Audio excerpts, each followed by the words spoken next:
G'day, fellas. BackChat powered by Paywise, powered by Hammer. How are you? Excellent. Powered by me. I don't know if anyone caught me. I was just mid-story. Did you not know what was going on? No, I think we've done that a little bit of late. Didn't know the time was off. Yeah, correct. That's okay. That's well, right. we're a bit of a skeleton crew today, once again. I'm stressed.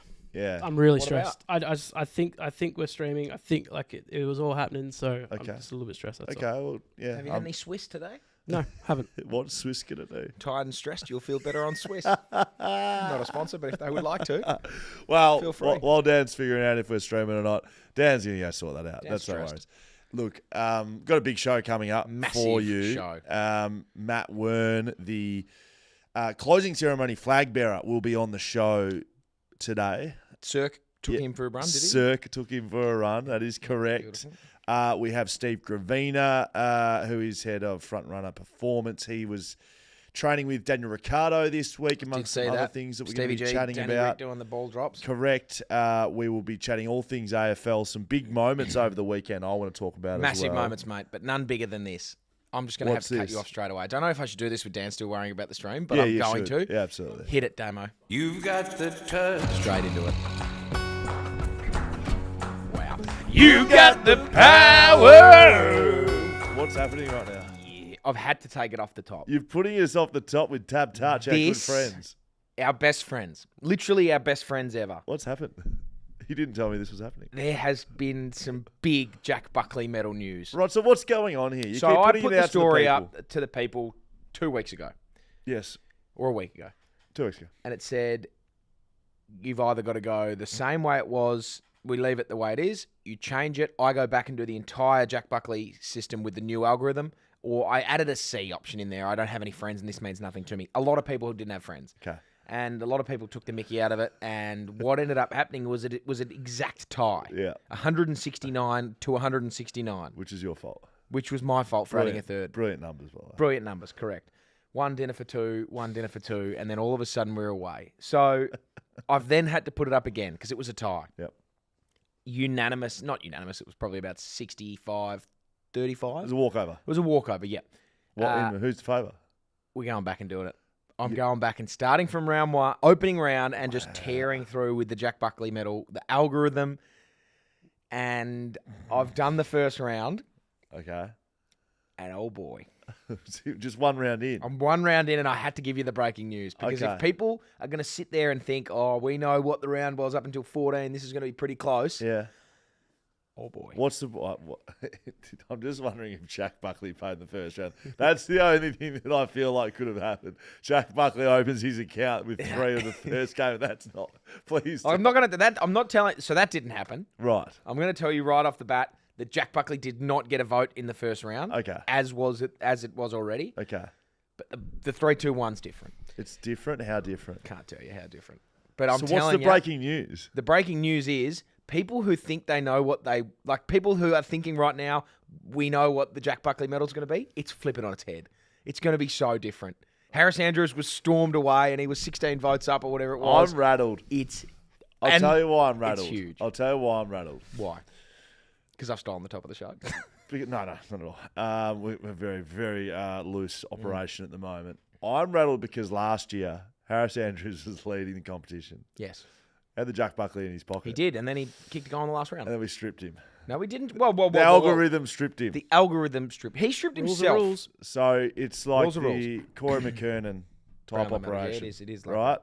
So I'm Joe already Watson feeling sort for of him. stuff. He won the Brownlow. Unbeknownst to him, the system changed in the background and he got done. He took the feedback on board. Harris did. Yep. He's opened the season to what he believes was the voting process. Yep. And he's just put the rest of the competition, On rest of the doubt, notice. to the sword. Yeah. He was putting them to the sword. He was. However, you've put it to the people. We're bringing the votes back to the algorithm that's much improved. Correct, a much improved algorithm. And we may not know if Harris has been unfair. No, I won't say unfairly, but we won't know. I'll rebut that instantly. I'm just feeling for Harris. Okay, well, I'll tell you what. He listens to this show. I think Harris will actually be Speak to happier. Harris. I'm going to Speak speak to to you, Harris. I think Harris will be happier. No, speak to Harris. Harris, you are going to be happier with what's about to happen because if you are the best backman in the comp, which under the old algorithm you were, this will only see you increase your margin. The algorithm is perfect. There is not a thing that I will ever change about it. And Harris Andrews, if you are to win this year's medal, you will do it knowing that you've done it properly. Right. That having been said, no one knows now. Oh, I have And no so idea. what we're going to do, I'm not even going to tell you guys what we're going to do. I'm thinking about something. I'm cooking up something big for our Brownlow medal night. You should probably tell us a little bit because we're organising it. You Yeah, can't- yeah, I know you that. can't I'm not you going can't roll in on the night and No, go, you know no, what? no. We're I'm not moving going the venue. We're I'm going not off going the to do that. stadium. I'm not going to do that. But I'm cooking up some fun If things you've got for like a us. PowerPoint presentation, you need to supply that to us beforehand. I will, yes. I Okay. will supply any needed PowerPoints. And you will Great. have at least, well, you're going to have, when is it? The third week of the finals. You'll have all those 3 weeks to know. We'll plan it, but it's big. That is the Jack Buckley medal update. Thanks to TABtouch. A little bit of our bet update. No Melbourne player to kick 3 or more goals. They scored 51 points or he's something. done it to They us scored before. 51. Yeah, because he kicked 3. Did he kick 4? I think he kicked 4. He kicked 4. You No, Pretty good it's player. the back line. pretty good player, Cozzy. It's the back line. My throat is in severe trouble. When a team's going to know to get some work into Cozzy so he doesn't kick goals constantly. It happens every time. Every time we go up against the Melbourne Demons, he comes alive. It's Get because some he's- work into him. He is very good. He's very good. He's very good. Port Adelaide's defenders, I thought were good on the night. To keep a team to 51 points is a great effort, Yes, but they just couldn't keep one man. they down. couldn't. And so that ends what we've done there. I don't know if we can go back to the well there, boys. I think we're done. We'll have a think about it. We're over the going week. again. Oh, I'll what's- think about it. What's gambling costing you? For free and confidential support, call 1-800-858-858 or visit gamblinghelponline.org.au. Hey, I've got one for you. Hammer. This is a $10 super chat Holy shit. from Bang. Young Was. 10 Bang. buckers. Young Same. Was, what do you got for Welcome, Wazza. me? Welcome. Suck it, Hammer. Yep, fair That's enough. it. The teams you support lost. Coasters closer to a final than Flogmantle and North. Why does Scholar some of the I why wasn't does still drunk Solar from the- Panel hate West Coast? Solar It says- Panel, It yeah, says that's you. Scholar Panel though. Scholar Panel. That's Well, I fair think enough, that's- Was. It's playing on words. Well, how Haven't about this, seen it, Was? Michael. How about this? I will match any wager that you would like to place Wow. that West Coast will not win a grand final before North Melbourne. Thanks do. to TABtouch. Thanks to TABtouch and thanks to me. I'd be willing to just go 1-to-1, man to man. If you are a man, I don't know, you're behind a keyboard. I'll match you anything because North Melbourne, while they lost on the weekend, geez, they're so much better. Wow. And is will that be. right? They'll win a flag before West Coast. No Okay. question. Not Well, sure about Freo. I think Freo's still good, but West Coast. Well, suck it, Hammer. Yeah, no, fair enough. I wear that egg on my face. Well, Happily. let's stay there because it was the battle of, well, I guess you don't go for West Coast anymore. I was going to say it was the Brayshaw Cup. It sort of was. Sort of. You used to Sort play of, it. yeah. Massive boner and used to play at West Coast. So Yeah, correct. fair enough. So how was it, fellas? Like, how did you find it, Damon? Oh, very good. I felt really rough partway through. I thought, this is just classic again. North just being too good for us. We had a chance to win this. Then all of a sudden, people came alive. And the West Coast Eagles look like the best team of all time. Oscar Allen just goes, oh, you know what? I'm tired of us losing. Get on my back, boys. I'm going to kick 5. Yep, he said that. He did. It was incredible. He did So, that. yeah. Liam Duggan, great again. Brady Hoff won the game for us. Gun. Kicked the ball up to Andrew Gaff at an elite moment. It's just good to come back. Like, I don't think West Coast has been able to come back from points like that before. They usually beat a bad team and then they just stay ahead. To actually show some heart, it got me going. How do you? Very excited. How do you? And why does Will hate West Coast?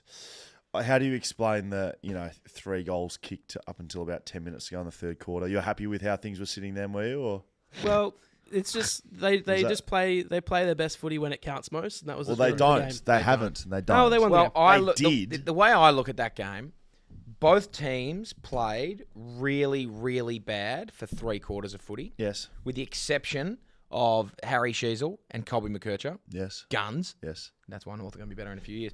But North were just a little bit less shit than West Coast up until halfway through the third quarter. And it was like 36 points less shit. Then West Coast started playing really well and then dominated. But it was, yeah. Can Harley Reid win the Mark of the Year?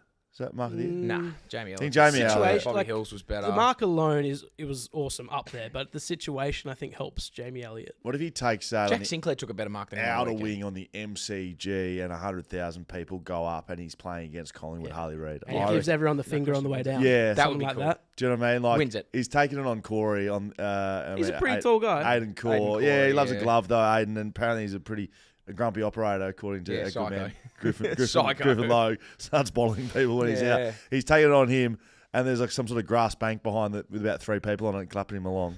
Jamie Elliott took it on Ben Mackay's head. So that's going to be And tough to do. also, Harley just like lands on his feet like a cat. So it didn't look impressive on the. You almost need a fall on your back. Yeah, they needed to fall over. If we stay over here in the West, boys, Fremantle lose again, and they have gone from a kick Top away two from chance. being like third coming into the round just gone with Essendon, right? So they lose that unlosable game effectively, given what Essendon just did against the Gold Coast Suns in an unlosable game. And they go to a position now where they lose against the Cats, and I would say more likely than not will miss finals. Yep. Would that be fair? It is fair. It's a shame they've had to leave it up to other teams winning games for them to make sure. Well, Because they have to win one. If they win one more, they're in the clear, right? No. So Or is Max that not hits the us case? up on Instagram. Thank you for your correspondence. BackChat _. If the Dockers lose next week against GWS, but then beat Port Adelaide at home, They're still not guaranteed. yet GWS beat the Dogs in the final week, Dockers still go 9th. Insane how the Yep. Dockers can win one of the last 2 remaining and still not make the finals. Yeah. That's That's a bad outcome. it's a shocking outcome because if you look back at the year for them, Have they They- played 2 draws this year? they've Definitely played in one draw. Collingwood. Not 2 draws. Not 2? No. I feel like 2. I don't know why you've said that, but no, Collingwood. Collingwood have played in 2 draws. Yep. Collingwood played in the Anzac Day game And Freo. and Freo. And Freo. Yeah, mate. Yeah, So it's Collingwood. they draw against Collingwood. They got smashed by West Coast early in the year just because, for whatever reason, West Coast were the best team ever that day. They probably should have beaten Carlton and Port Adelaide in 2 very tight games that got decided in the last minute. umpires. And then, but like even with all that in mind, you still beat Sydney. You're still charging, and you give yourself a chance at second on the ladder. You play Hawthorn there. You needed to win that. You couldn't do it. That's a good point. You had to beat Essendon. You couldn't do that. Forgot about Hawthorn. You had to beat Geelong. They couldn't do that. They have not stood up in the big moments, and I made this point. The Sydney game wasn't a big moment. Like they beat Sydney, and I think you say, can they stand up in the big games? That Sydney game wasn't a big game because it's like you're going Nothing over to there lose. with no expectations. You just that was at the start of When Sydney's the demise. pressure's on, it's different. When the pressure is on and they have to win, they haven't. So, yeah, I said as much on the Shelter Footy Cast today that Fremantle, when the pressure's been on, haven't been able to stand up, and other sides have done it, right? Well, not really.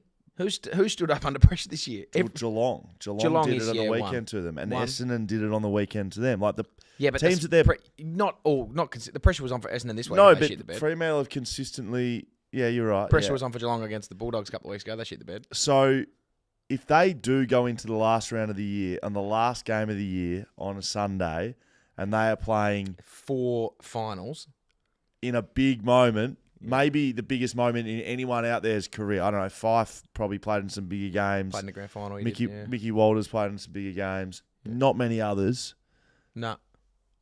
I'm probably not putting my chips in what I'm seeing at the moment. I would put enough local anaesthetic to put down a small horse into Josh Tracy's leg And Sean Darcy's. and play them. And Sean Darcy's. and Alex They Pearce's miss them arm. a lot. Yes. I'd put No, Just get a mold trolley them pole. together, make Yeah. a massive bionic man, and run him around there. Honestly, they They just look so unsure of themselves ahead of the ball without Tracy in there, and they just couldn't do it, and it killed me. I've discovered something. Anything else you want to add on the Freo game, boys? I just question for you both: who would then have? Let's say Freo get 8th, right, and then just get bounced out first round or miss finals. Jesus.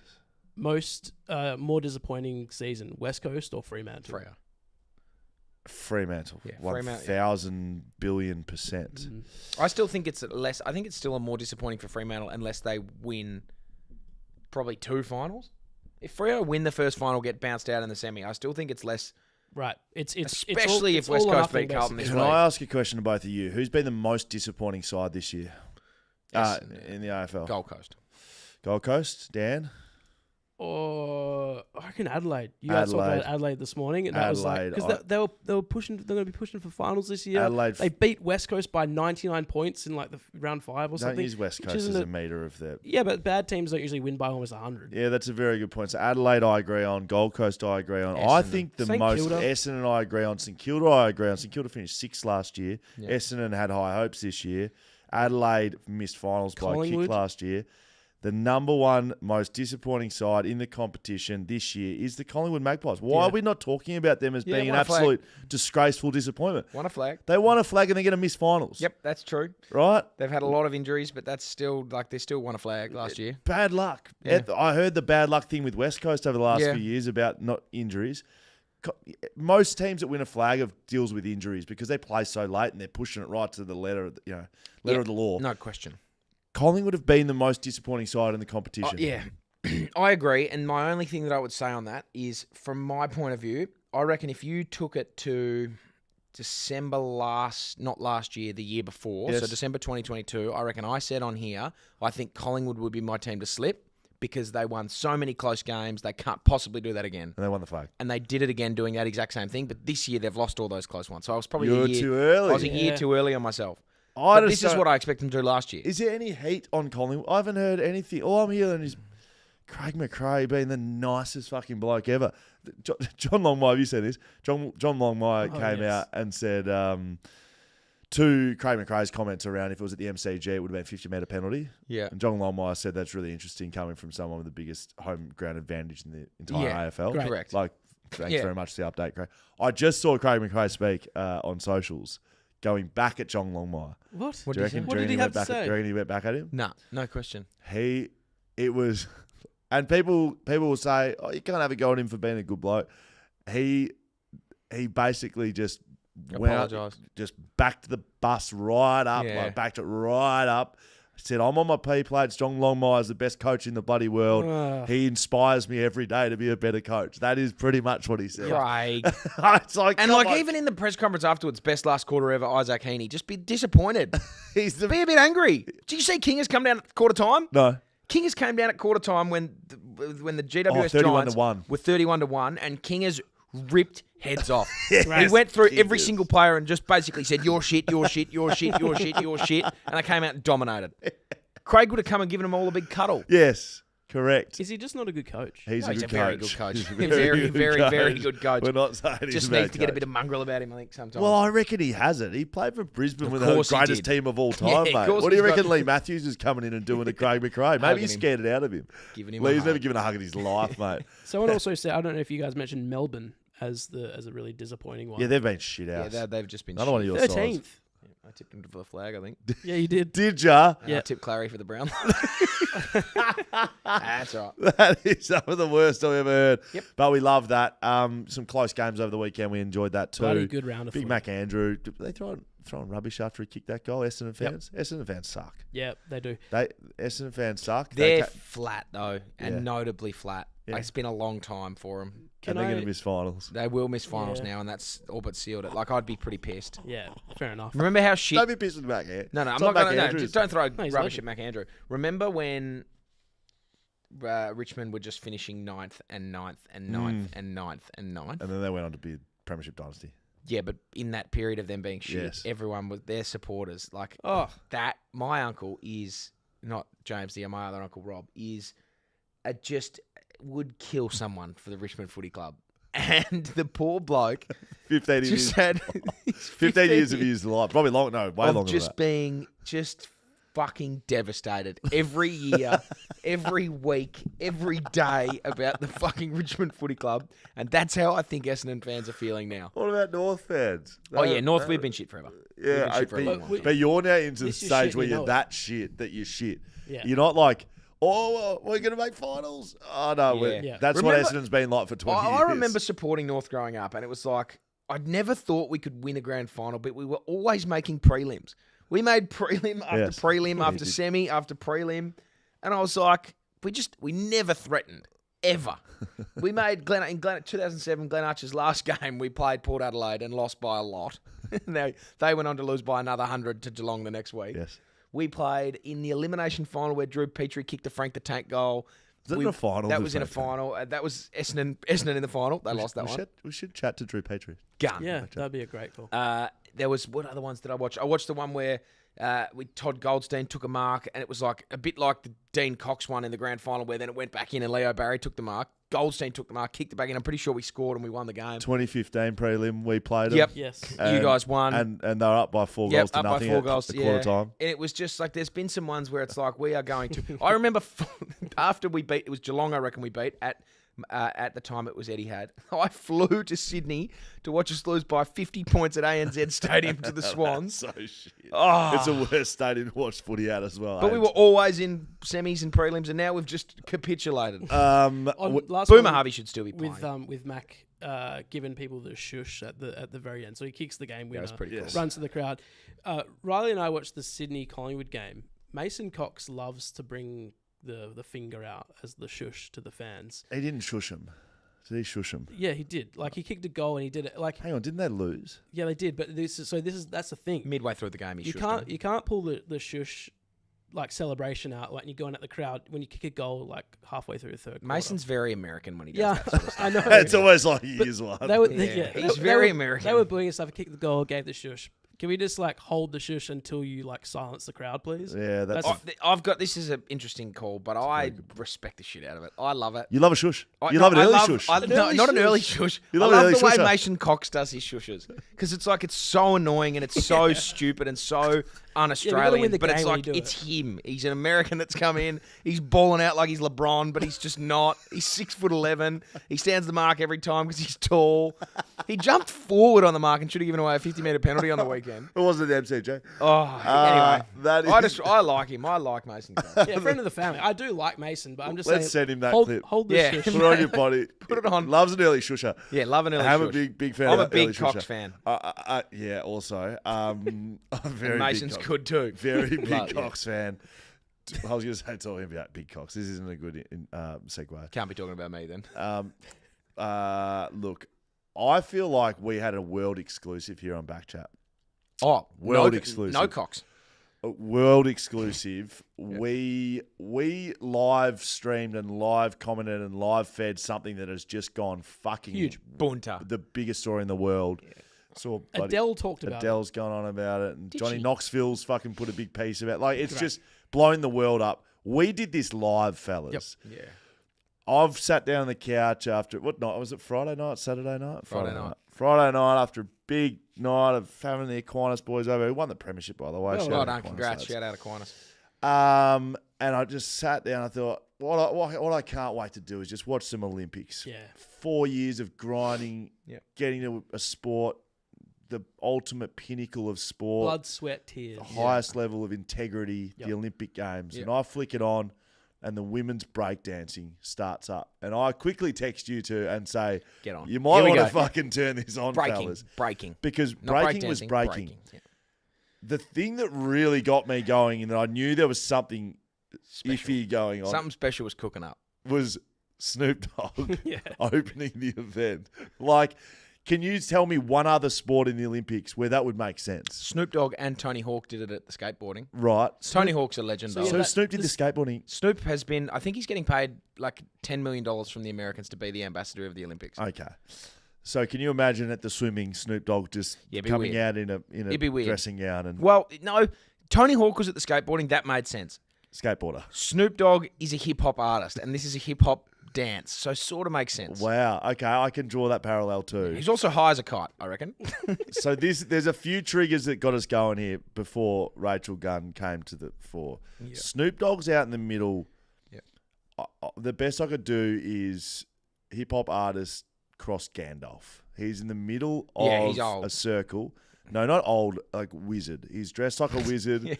He has a giant staff. It's called a brigadier. Or He had a giant brigadier or something. brigadier, which is a giant stick. And he was slamming it down in the middle of the thing as he was opening, like Gandalf, they shall not pass. Yeah. That's what I turned on. And I Yes. said, boys, You shall not. I'm not sure what the fuck's happening here. Yes. What did I say? You said they shall. That's you shall not. Anyway. Is it run, you fools, So- or fly, you fools? Fly. So high as a kite, Snoop Dogg is opening an event at the Olympics. Smoked a spliff the size of the Eiffel Tower before he went out there. Girls then start getting announced out, and they don't have real names. They've got dancing names. Yeah. Which Big I girl. found strange. Big girls. No, I found that very strange. Big girls. The qualifying round then gets announced for the Yeah. breakdowns, and we're watching this live. We were on this before this became big. The qualifying round got announced. There's 17 competitors, Yeah. dancers, whatever you want to It's a call them. dance off. Going Cue from the the step-up qualifying credits. into round one was 16 of the 17. So they ran an entire round of the competition to eliminate one. Yeah. And you know who got eliminated? It was Ray Gun. It was Ray Gunn. Ray Gun. That wasn't even the thing that struck me Dr. Ray Gun. instantly was the two blokes running the show. Oh, they were up and about. One of them wasn't speaking English. He's French. That's So, all right. yeah, I know, but they were hyping each other up. One of them was saying this one thing. The guy was repeating it in French. They were like trying to wax off each other, speaking opposite languages. They were like trying to be hip. And it was like, I said this on the socials, but it's like when you're at an event and you get the youth people come and talk to like year 7s and 8s. Yeah. Everyone fucking hates it. We're cool. We're here. Like, hey guys, let's just break it down. Let's just be chill for a minute, all right? Like, shut the fuck up. I don't want to listen to this, man. Like, So this is all... drinking is just like not cool, man. Shut up. You know It's what it is fucking cool? awesome. I love getting pissed. You know, it's called the Bible. Yeah, the Bible's cool. Listen to that. There, I'll tell you what, you can drink port for forgiveness. You can do that. But that's what it was like up there. Yes. That's what it was like with these two fucking dudes. Yes. And then the event. And the other thing that was tickling my fancy. It hasn't even started hasn't yet. started. The other thing that was tickling my fancy, once it did get going, were the judges. Oh my There was gosh. like 10 judges, and they're all just sitting there, like just judging. So, like, Fucking the way- obviously judging, but it was fucking The way funny. this gets scored was like personality. They were getting ranked on personality. I'm Yeah, not and sure there's how no- you can there's- rank There's that. also no score out of 10. It's just one judge votes one or the other. I think So- they each get a point, right? Yeah, so we're just watching, and I think you were better. I think there was 20 Yeah. judges. So So, it's out of not out. 20. Like you watch the. So it's a yes or a no. You watch the gymnastics. There's points for difficulty. Oh, it's like for- 9.754446. 8.6, and it's 3 scores out of 10, and it all gets added up. And the breaking is just 1-0. You win. You It's win. fucking awesome. So, look, there was a lot of issues going on with the women's Yeah. breakdancing. And if I could just be serious about one, that's a disgrace that was in the Olympics. Yeah, it This shouldn't is have been this is the highest One level and of done. sport. People dedicate their lives to it. And I understand there'll be some breakers out there. I mean, I'm about to cross to one who's live on our show with us. But Dan Const, that's right. I was That's a it. B-boy. Did you miss all this? He was a breakdancer. I was a back in the B-boy. day. Shout out Joondalup Festival 2002. So I'm going to come back to that. But this isn't an Olympic sport. This is a social enterprise that you might just be good to watch every now and then. It's not a fucking Olympic sport. There's other dances that should be in there before what? breakdancing. Like ballroom dancing, for instance, is a more like notable sport and more competitive. Breakdancing's like Well, ballroom dancing is like there's ice actually skating. scoring and stuff. Ballroom Yeah, dancing's ice skating, not on figure skates. skating is one of the best. No, don't Things go to in the Winter I don't want to go to Olympics. Winter Olympics. Well, that's anyway. So I've heard a lot of things about this. Graceful. I've heard a lot of commentary around this and a lot of commentary around the Australian response to this. I thought about it for a bit, and the Oh, boy. only comparison that I can draw that has had a similar response was Eric Musumbani at 2000 Olympics. Yes. And like he jumped. but he wasn't trying to be shit, which Rachel was. So he's from Equatorial Guinea. Yeah, so he was a sprinter. And he didn't have a pool in his country. He was He a was a runner. swimmer. He's a runner. No, he's a swimmer. He didn't have a pool in the country and like swam. The other two blokes got disqualified in his heat. He didn't think he was swimming. It's like one of the great Olympic moments ever. Yes. This was the only comparison, but it's so far from it because these people are like, this sport is there and it's just shit. And like, people are having a go. We shouldn't be having a go at them. They're there. The Olympic spirit is to try. No, it's fucking not. The Olympic spirit is to be the best in the world at something. Yes. To do what other people look at and think that's fucking impossible. Yes. This was just people rolling around on the floor. Well, Rachel Gunn, a.k.a. B-Girl Ray Gunn. Doctor. Right, doctor. She's a doctor. She is a doctor. Look, I'm not taking that away is from an interdisciplinary and practice-based researcher interested in the cultural politics of breaking. She holds a PhD in cultural studies and a BA, is it Bachelor of Arts? Probably. Honours in contemporary music, specialising in the art of breaking from Macquarie University. Her work draws on cultural theory, dance studies, popular music studies, media, and ethnography. I don't know what that last word means, but Sounds for like an arts mine, the thing that Rachel Ray Gunn has pulled out, she was not trying her best to win. She was trying her best to look like a complete idiot.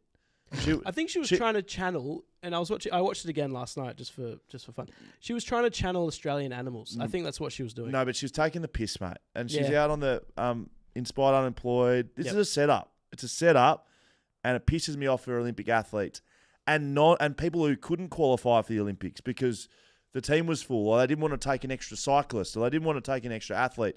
They got this fucking idiot rolling around, and I'm sorry for using language, but I thought it was shit house. I'm a massive Olympic person. I know everyone wants to have their piece. Anna Mears is out there defending her, telling her what a great story. Bullshit. She's a bullshit artist, Rachel Gunn. So, allegedly. The whole... See, I differ from that. I don't mind her going and fucking doing it.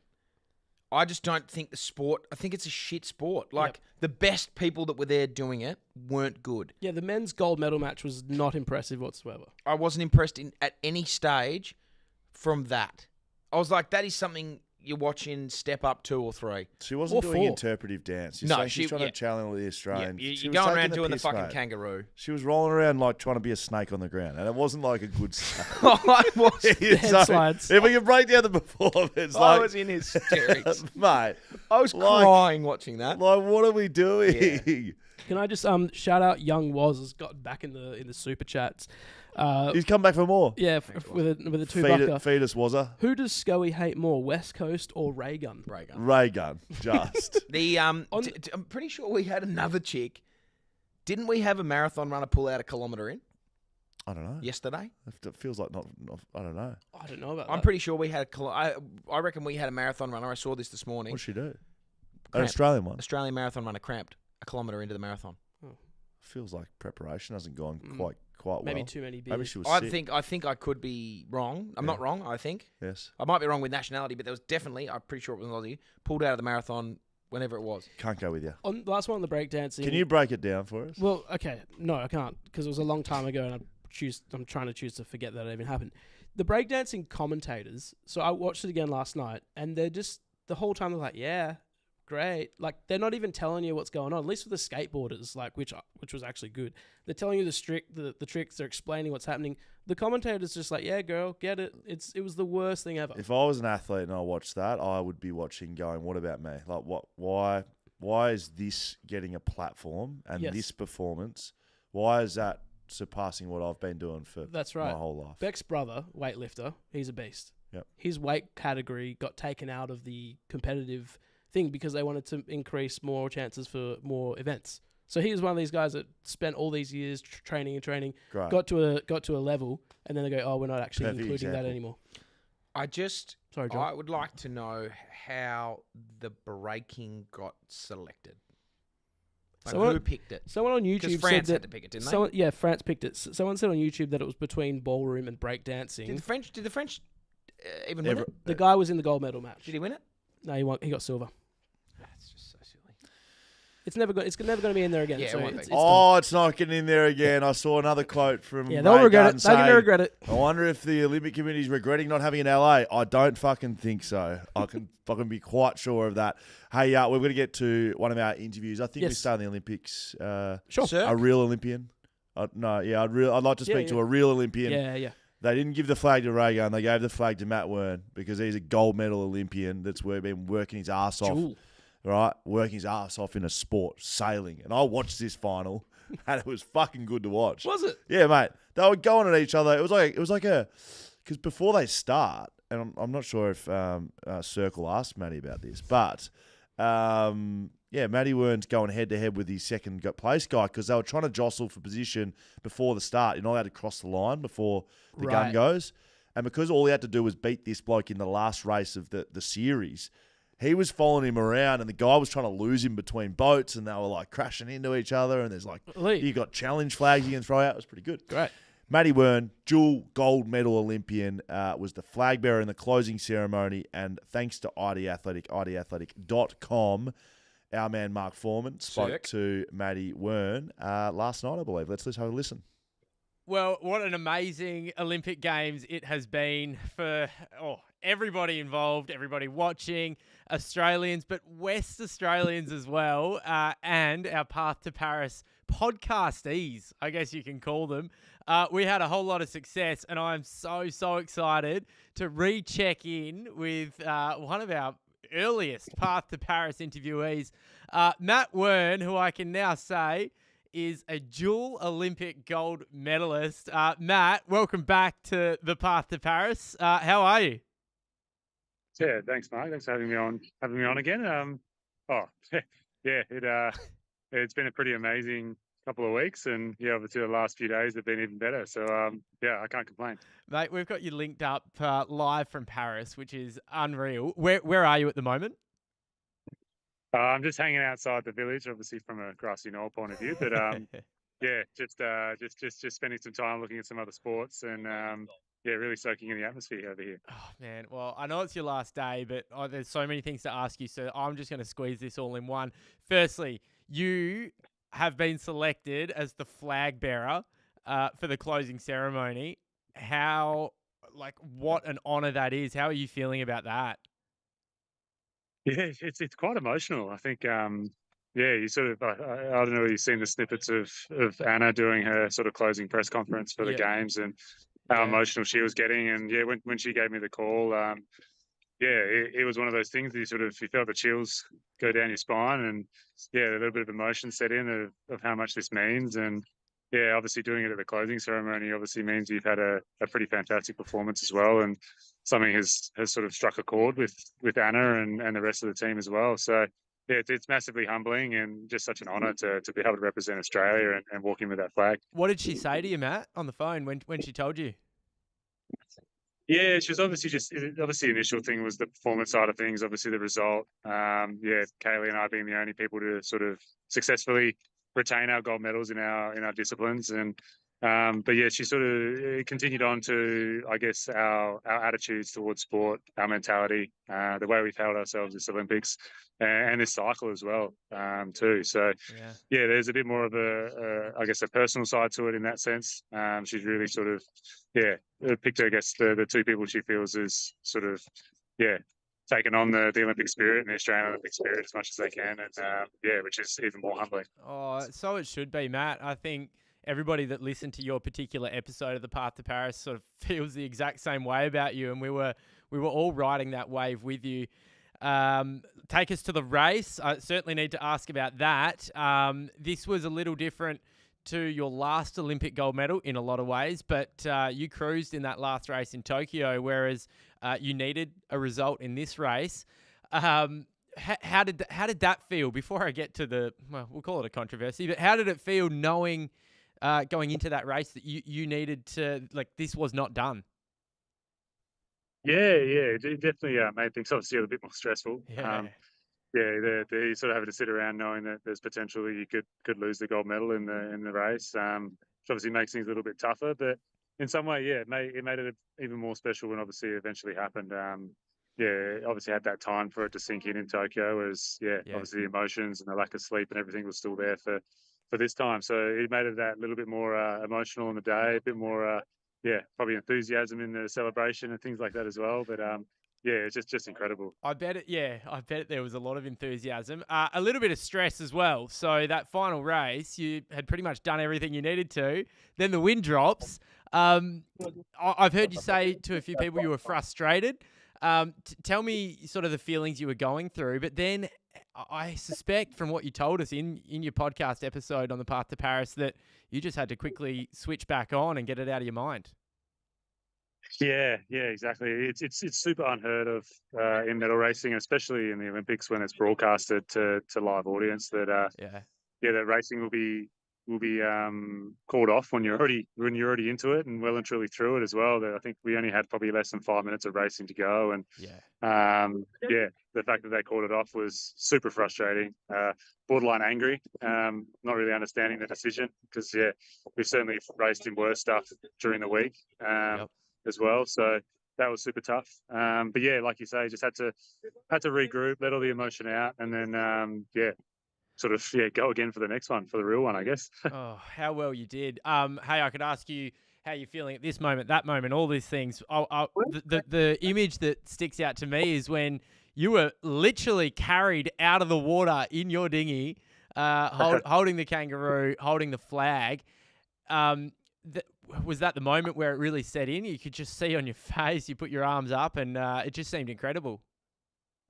Yeah, amazing scenes. And obviously had the whole team there around me when I finished racing. I think even our 470 pair still had to do a medal race. They ended up doing it that day, but the following day, and they got in on the action as well. And obviously even just having family and friends around as well. Like obviously they were behind barriers and couldn't be a part of that, but just to have them there to witness that too. And the amount of the crowd, I think we had almost 15,000 people there that day. And I don't think there would have been too many people that weren't cheering for me as well. It was just phenomenal. Other countries getting around the performance and obviously the result too. And it gives me tingles just thinking about it right now as well. Oh, Matt, I'm getting the tingles as well.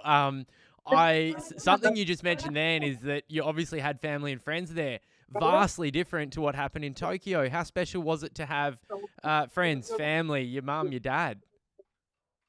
Yeah, it definitely brought a different experience to the whole thing. I think, we were in such a tight bubble last time, and the whole thing was just getting through the regatta and getting through the week of the Olympics. Whereas, this time it was just happy to have them there and immersed in the emotion of it all and living it for real. I think as well. Obviously, you can have all the stuff back home with the TV and all that sort of stuff, but it's never the same.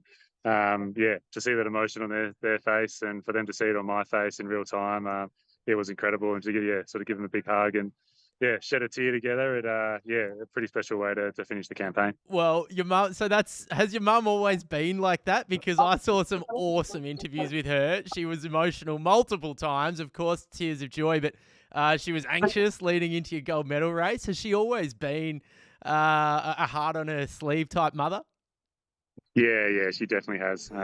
She always, wears her emotion on her sleeve, and happy to let that out when it needs to be let out. And sometimes it makes it a bit tough. I try not to see them too much before I race, just because obviously they will be feeling the nerves as well and all that sort of energy. But they don't normally watch my racing too much in general because they get a bit anxious and worried. And I think some of the other family and friends did a good job of keeping them calm and cool and collected, especially when the race was abandoned. So to come back in and obviously have that joy and excitement with them, it was pretty special. Hey Matt, two more, and I almost don't even want to ask this one because you deserve wholeheartedly to be living this and lapping it up, living in the moment.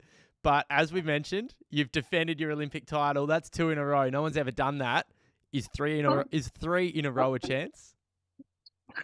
I haven't really given myself too much time to think about it at this point, but the body was feeling the best it's ever felt this week at the games, and from that physical point of view, there's absolutely no reason to not keep going. But I think we'll let the dust settle for the next sort of few months and see how hungry I am to get back in the boat and if that drive's still there. And it's certainly very enticing to try to do the 3-peat for myself.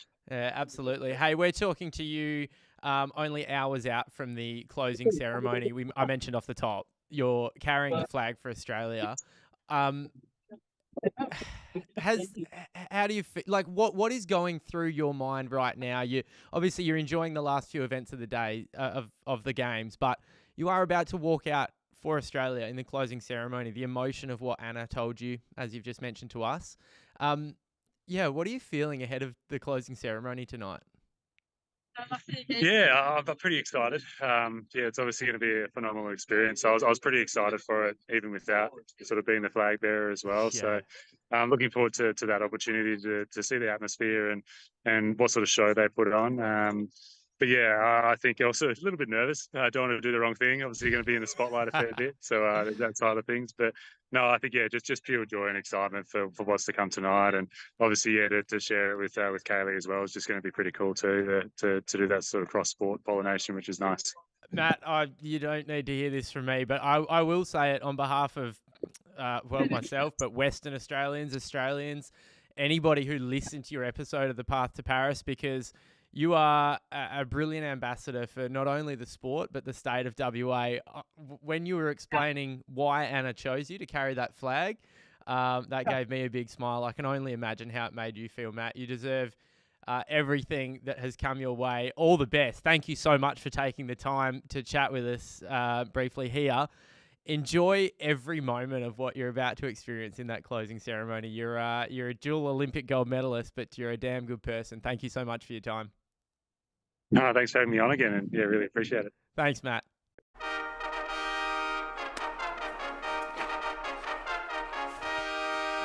Hi, I'm Will, and I'm a backman. And I'm Gov, and I'm a Paywise brand ambassador. And you're a backman.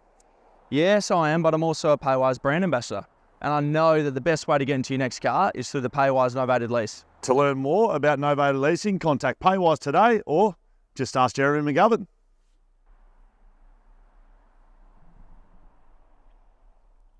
There we go, Jeremy McGovern sorting out our lads at Paywise. Oh. Hamish has gone back to work. Huge game from Gov on the weekend. Yeah, he was good. Incredible. He's a lock for the All-Australians. Absolutely. So good. Someone said on YouTube that looks like my jeans are painted on.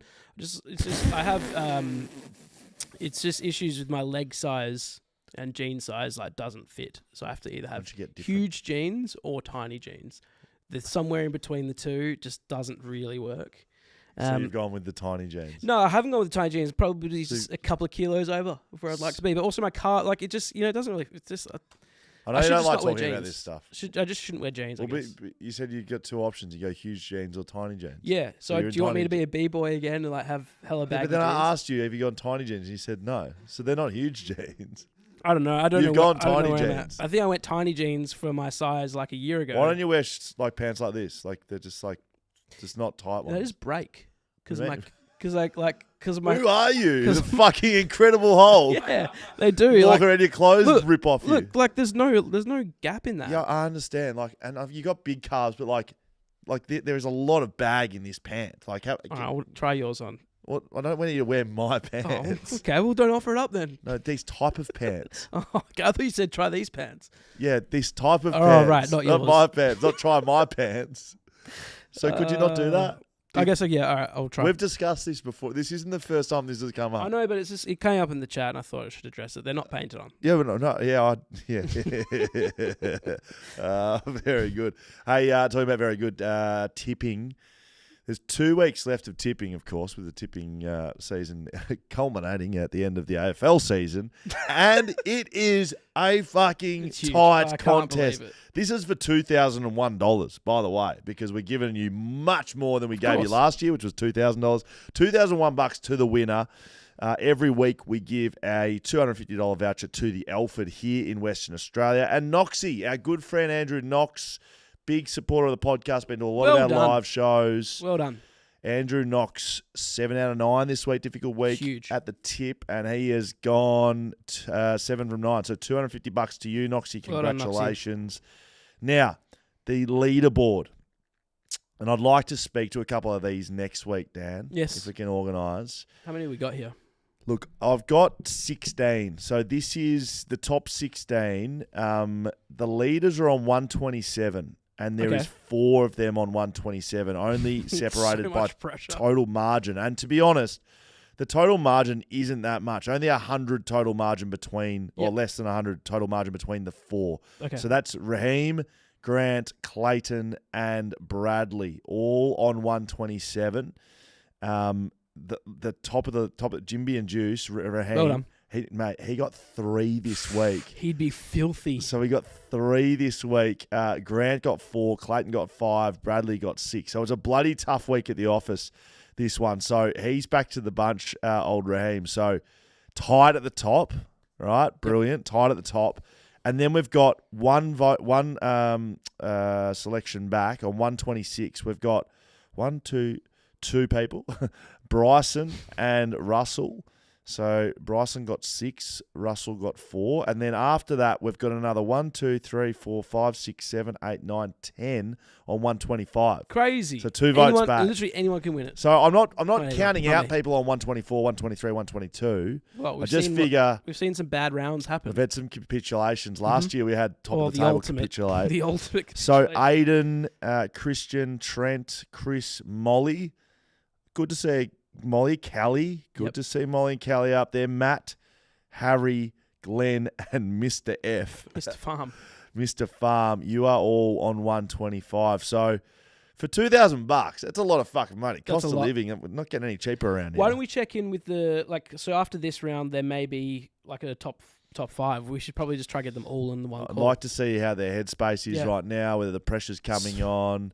I'm glad I'm nowhere near it. I don't want this pressure. I haven't don't need tipped it. for 10 weeks. I stopped. Yeah, I 'Cause I'm think I bad. stopped after like round 8. I'm very, very bad at it. So thank you very much to the Alfred Hotel for making this possible. And good luck, tipsters. If you're listening along, we are hoping the best for you. Don't stuff it up because you've got everything to lose. Pressure. $2,001, in fact. You send it. We hardly read it. I've got one for Have you us got down. Yeah, I got Oh, one for us. sorry. I should have a look at Yeah, it. it's okay. I'll read it. Okay. You don't have it up. It's okay. Hey, guys, when it comes to the wildcard round, I agree that I don't think it's a bad idea. It could be good for the hype around the top 8. Okay. My initial reaction, though, was not good when they announced the idea. The reason being there's more important issues that need to be addressed within the AFL. Players, coaches and supporters are still so confused this season around tackles Yep. and what gets pinned and reported and what is a well-delivered tackle and on the back of how concussion protocols are being handled by club doctors at the moment.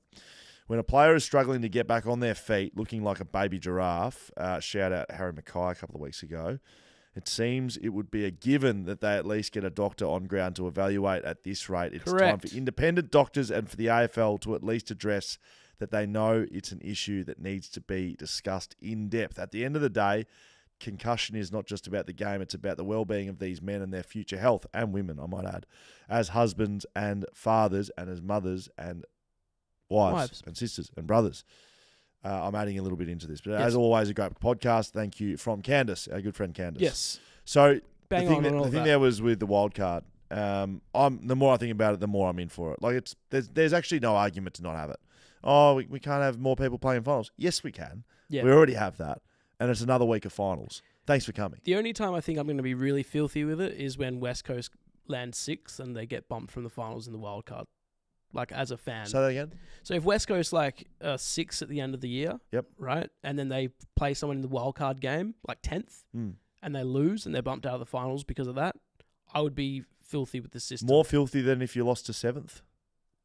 Like, which is what? Well, at least it's like within the regular realms of finals. Yeah, but the regular realms of finals will be changed for wildcard, and the regular realms is the top 10. Yeah, but like 10th place doesn't deserve to be there. I'll tell you right now, there's no difference between losing to 10th and there was to 7th. You still lost, Yeah, we still lose. right?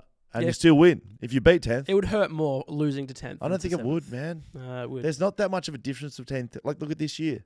Correct. 10th Yeah, this place. year's a great year to show why a wild card is a Bring it good in. example. Bring Okay, it bring bloody in. Hey, Dan, before we leave our wonderful audience, we did speak to Steve Gravina from Frontrunner Performance, trains Daniel Ricciardo, worked at West Coast for a long time. We break down a bunch of Fremantle injuries going on right now. Have a look at the Carlton stuff What's going on as over well. there? We don't break this down with Steve Gravina, but I just saw Christian Petrarca once out of Melbourne. Oh, boy. He's been he's got injured. 5 years left on his deal. He's got the pancreas puncture, and now Yeah. he wants out. Mate, I don't know. Maybe he wants to push his cooking career further. Maybe Melbourne's not the place for that. ID Athletic brings you Steve Gravina from Frontrunner Performance. Listen to him now. Okay, here we are with our, I think, becoming regular of the podcasts, Steve Gravina from Front Runner Performance here in Western Australia. He's looking after some high caliber athletes at the moment. We're going to get into that in a little bit, but welcome back to the potty, mate. Thanks, guys. Welcome. How are you? Yeah, Thank you. good. Very good, mate. You've been away for a little bit before we get into injury news around the AFL and a few other parts. You've come back from a decent challenge of your own. Where have you been? Yeah, I had the opportunity to jump on a expedition over to Borneo and do a World War II trek. We spoke about this last time you were on the Yeah, pod. we did. Yeah, it was called the Sandakan Death March. Mm. So, I guess brief history, prisoner of war camp in Sandakan, the northeast corner of Malaysian Borneo, 2,500 Australian and British prisoners there for 4 years.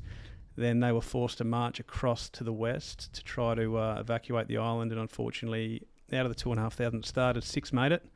So it was a bit of a huge tragedy in Australian military history, but not really a talked about story. So about 12 months ago, I got the opportunity to get involved, and we were able to get over there and do a 6-day trek through the jungle, and it was amazing, incredible. Wow. You're not walking along paths there, I'm assuming. There are some tracks, but a lot of it gets overgrown pretty quickly. So our guides were hacking their way through the jungle, and it was pretty hairy at times, but we all survived. Off the grid?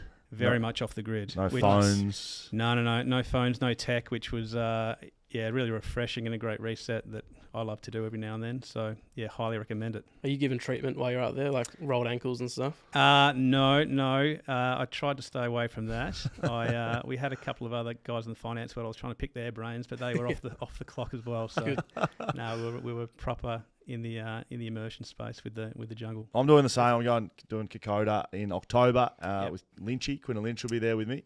There's actually a couple of spots that just come available, so maybe get in Quinton's contact. there, maybe. Yeah, maybe get in contact with the podcast. Do you think overall the experience was worth it? I know that it'll be different what I'm doing. 100%. 100%. From a physical challenge point of view, but a psychological, it's a healthy reset to get off the grid every now and then. Make sure you do your prep.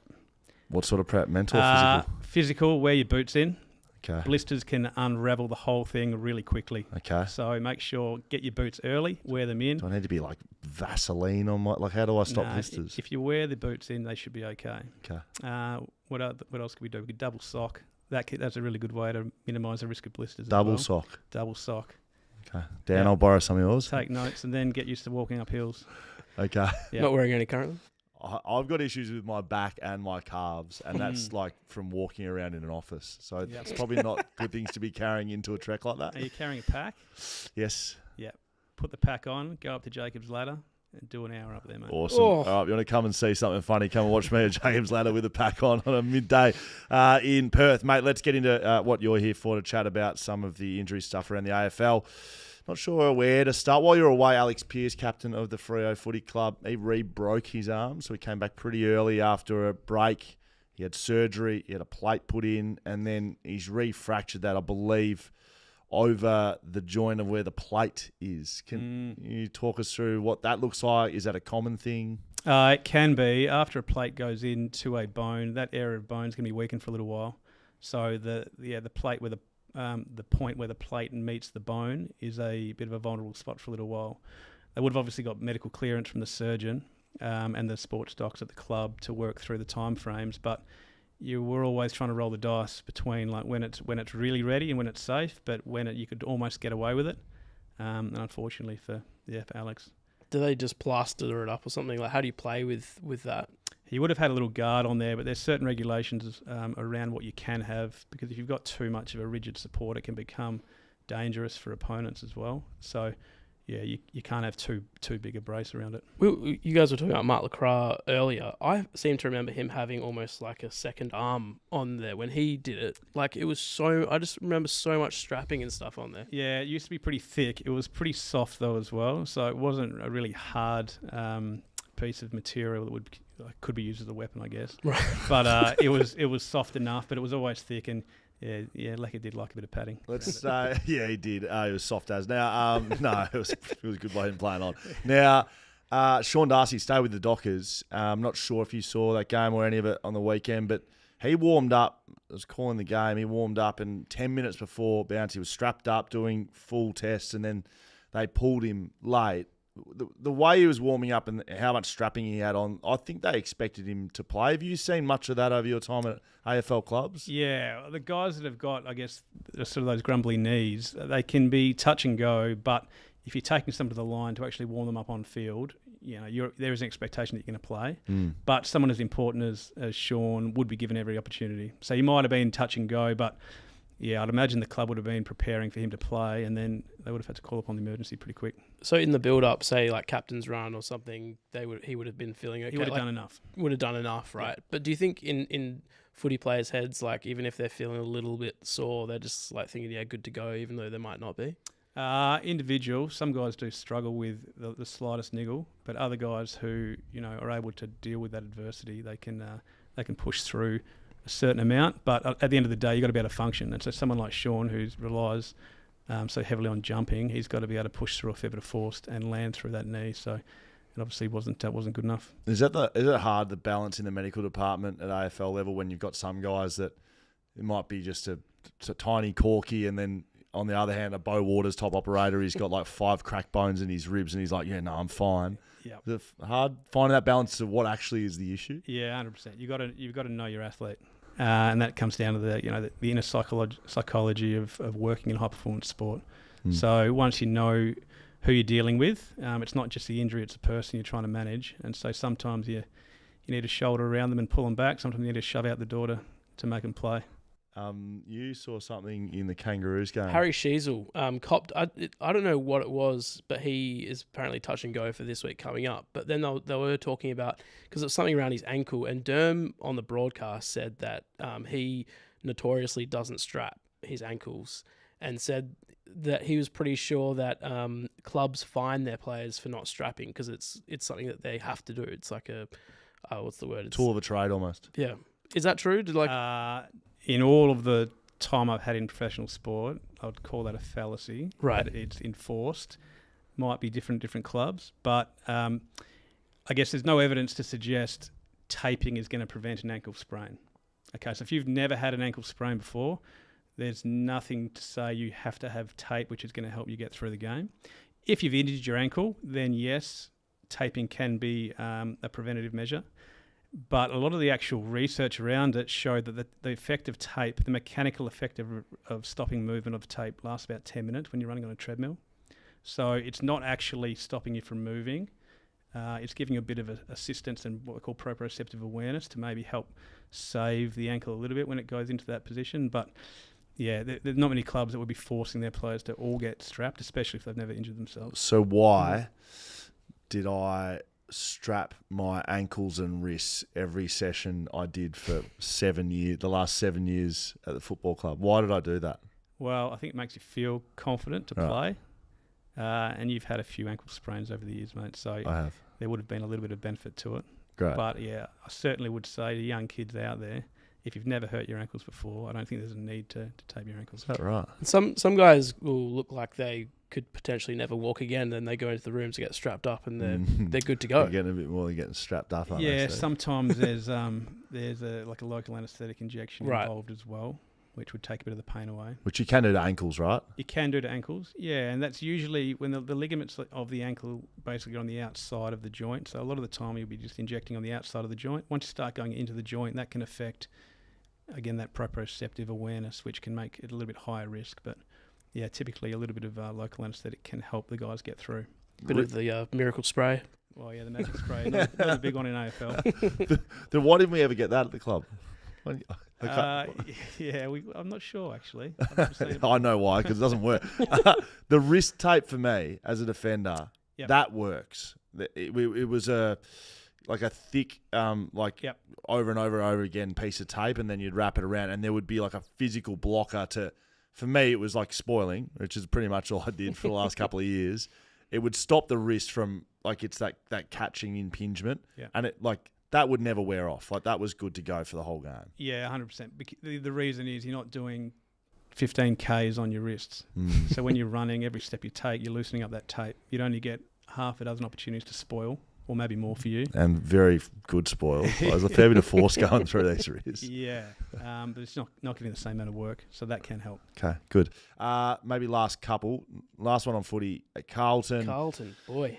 So West Coast have got Carlton this weekend coming up. Huge result for Fremantle. They want West Coast to win. They're in the battle for the top 8 with Carlton towards that bottom couple of spots at the moment. They've got 6 players injured from the weekend. Charlie Curnow with an ankle, a collarbone to Boyd. Harry Mackay's in there getting scans today. But they had 3 soft tissue injuries. That was the one that caught my eye. 3 soft tissues at this time of the year.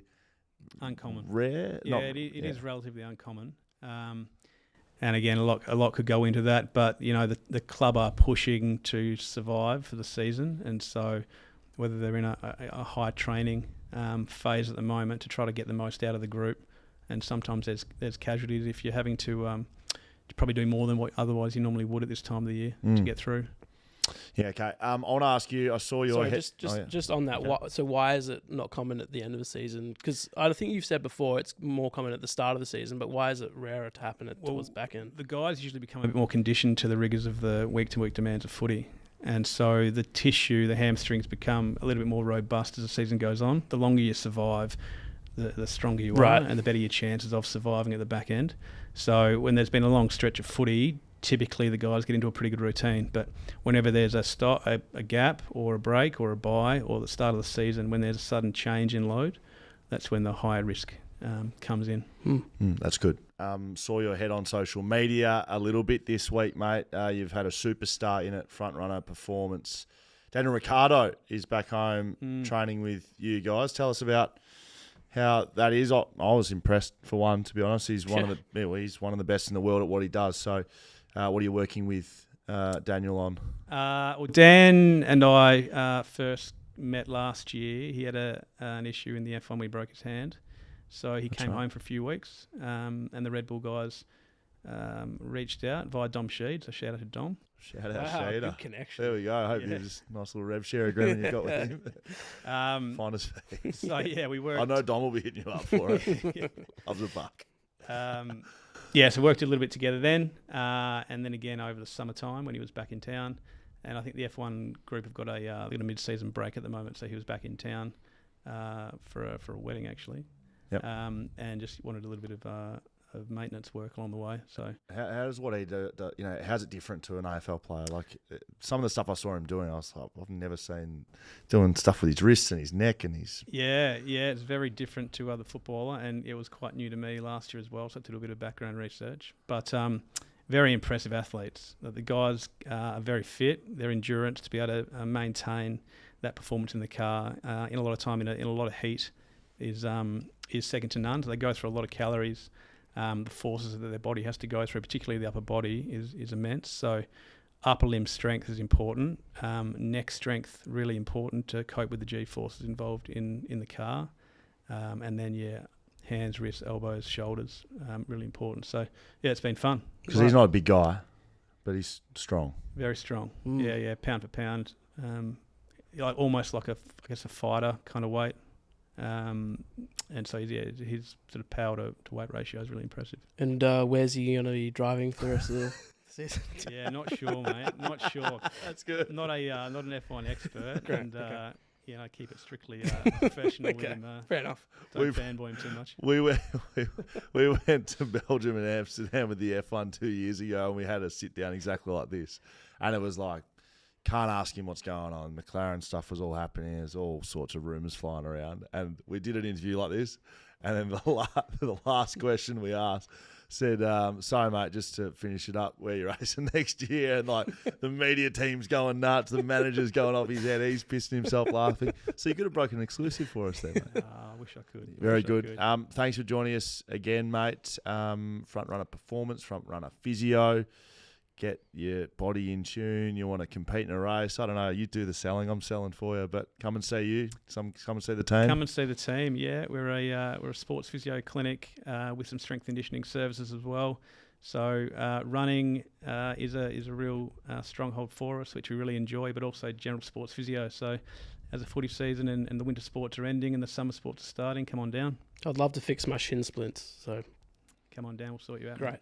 I'll probably need to see you before Kokoda as well, so I'll be down as well. Thanks, mate. Great for having you on. Cheers. Thanks for having us.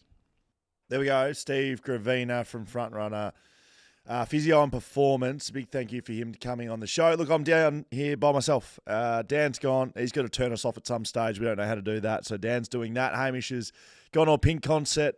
So it is just me. As I mentioned in that interview, if you are still listening along, excuse me, I am heading on Kokoda, which I've spoken about with the boys on the podcast a bit earlier on in the year, Alex Withen and Dom Sheed. A few other well-knowns are coming along. Quinton Lynch, probably the best of the lot. Also coming, we've had a couple of spots come up on the trip. So if you didn't hear that chat, if you didn't reach out, if you at all interested in coming on the Kokoda track in Papua New Guinea, of course, similar to the Borneo trip that Steve Gravina was just speaking about, there are 2 spots available. So you can hit us up on socials, backchat _. You can send us an email. Look, you can even email me directly if you like, will@backchatstudios.com.au, or just send one to hello@backchatpodcast.com.au, and I can get you the details. So, yeah, 2 spots available if you at all thinking about that. I haven't started preparing yet, so maybe we could prepare together. It's going to be good to turn my phone off for a little bit. And another one, while I've got you and I'm promoting things, Scott Cummings and myself, Will Schofield, we will be next Friday, so Friday the 17th of August, so that is this Friday, absolutely.